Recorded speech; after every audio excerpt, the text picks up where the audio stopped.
Welcome to our site. Thanks for showing interest in our mini orchard collection.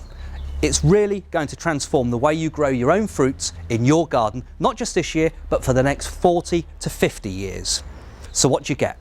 You're getting Victoria Plum. Without doubt, year in, year out, the most popular plum because it tastes great, it's juicy, it's sweet, and it's so basically multi-purpose in the kitchen. Jams, pies, preserves, you name it, you can do it with Plum Victoria. You've got Pear Conference, sweet, juicy, just bursting with that lovely juice that comes, it drips off your chin off of fully ripe fruit. Magnificent.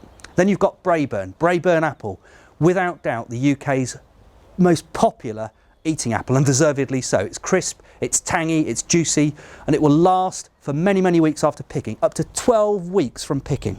So these three trees will give you literally hundreds of pounds of fruit from around about the second, third year. But don't worry, you'll get some fruit this year, you'll get a little bit more next year, and from the third year onwards, you will get big, bumper, commercial-sized crops that will go on for 40 to 50 years.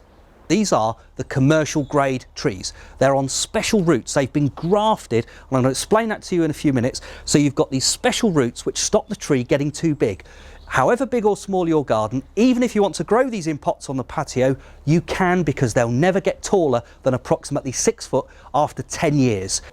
Now, I promised I'd explain what rootstocks were and what they do, and most importantly, the difference that these rootstocks will make to your trees when they're planted in your garden. This particular tree is apple Braeburn. Okay, beautiful crisp apple, really, really tasty. What you can see here, you've got two parts to this tree critically. You've got the roots, okay, nice roots, bare root. This is how the commercial growers would plant them through choice. They establish most quickly when you've got bare root trees, particularly when they're trees of this age, which is why this is the perfect time for you to be planting them. You've got the rootstock, which is this area here. This process, believe it or not, started 4 years ago. That's when this tree, when the whole thing began life. Just here, this swollen area that we can see just near my finger, what you've got there is what's called the graft. Okay, so you've got the rootstock here. This is the thing that makes the tree dwarf and makes it give you big bumper crops. A piece of the Braeburn apple has been taken, it's been grafted onto the rootstock 2 years ago, and that's what's giving you this beautiful tree now. We're going to show you how to plant a fruit tree. Okay, it's really, really straightforward. It doesn't matter what kind of fruit tree you want to grow in your garden, whether it's a cherry, whether it's an apple, a pear or a plum, doesn't matter. The same technique applies. Okay, so stage one. I've got myself a spade here. I've decided this is where I want to actually plant the tree. So I'm going to take myself out a nice planting hole. Okay, now I'm really lucky at home because what I've got here is just the best soil. It's lovely, silty loam, great to work.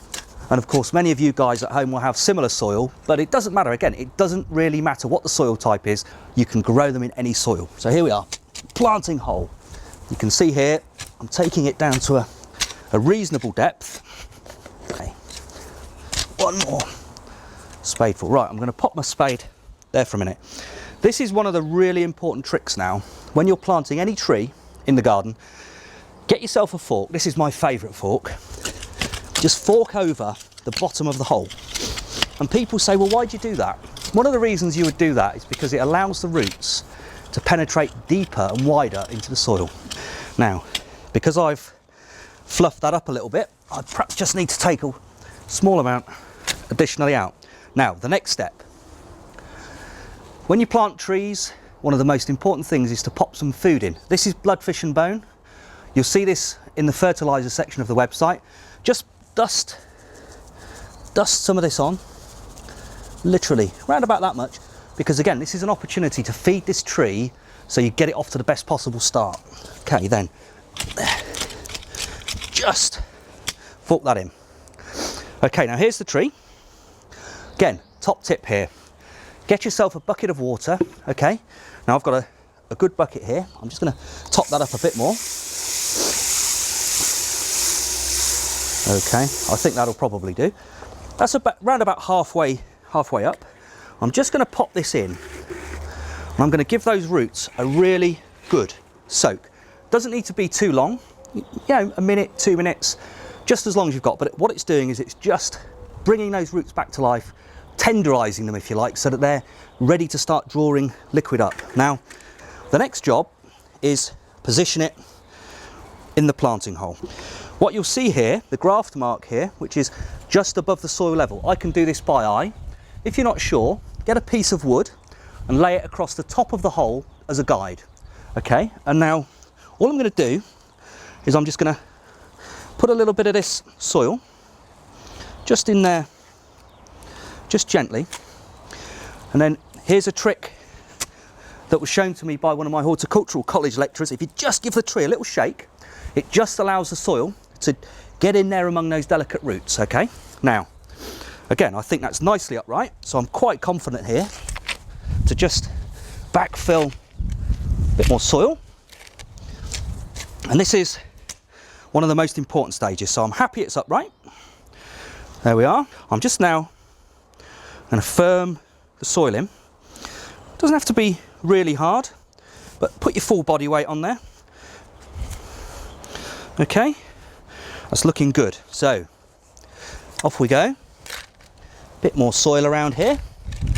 All the time, of course, making sure that that graft union is going to remain just above the soil level. Okay, there we are. Now, what I'm going to do now is I'm going to create a shallow area just there, so that when I water the tree in, the water collects there, which is perfect. So when the water collects there, it will then go down to the roots exactly where it needs to be. So here goes.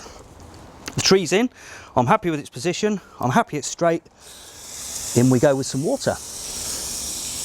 And you can see the water's going straight into the soil just where the tree has been planted. It's not running away because we've created that lovely saucer shape there to collect the water. We give it around about 1 to 2 gallons. And as the tree emerges, here we are in early March, perfect time, March, April and into May, perfect time for planting trees and shrubs. Here we are. This will break bud within the next 1 to 2 weeks. You can see the buds are just beginning to show signs of coming back to life. You'll get some blossom this year, you'll get a limited amount of fruit this year, and then for years and years to come, that in this case is a perfect pear tree right adjacent to the patio. Now, I mentioned earlier, you can also grow these in pots on the patio. So if you want to take full advantage of the mini orchard, but you think you haven't got space, or even perhaps you're moving house fairly soon, don't worry about it. These pots are available on the website. Okay, they're 30 litres in size, and they've got good grab handles, great drainage both through the sides and through the bottom there. So really, really perfect for growing trees in. We'll get some compost in here first. Okay, I filled that about 1/4.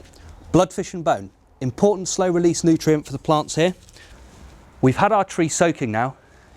Not just a few minutes is fine, but it's been soaking in some water just to reactivate those roots. More compost. Just rest the tree on your shoulder as you do this. Settle the compost in around the roots. So we've got a nice upright tree. Just firm it around. And you really just need to leave approximately 2 inches of space. Okay, that leaves just one thing to do, which is to gently water it in. Okay, I'm happy with that. The tree's nicely upright. The rootstock here is above the level of the compost, which is exactly where it needs to be. So what you've got there is a typical example of how this tree could look on your patio. Perfect for years and years to come. Now, if you'd like to buy the collection immediately, the buy now button's just down here on your right hand side as you're looking at the screen. You'll get Victoria plum, delicious. You'll get Braeburn apple, just so zesty and tangy, and you'll also get Conference pear. 3 of the very best variety included. Buy them now. We'll ship them to you within 5 working days, and you can be picking your own delicious fruits from your patio or your vegetable garden, your fruit garden for the next 40 to 50 years.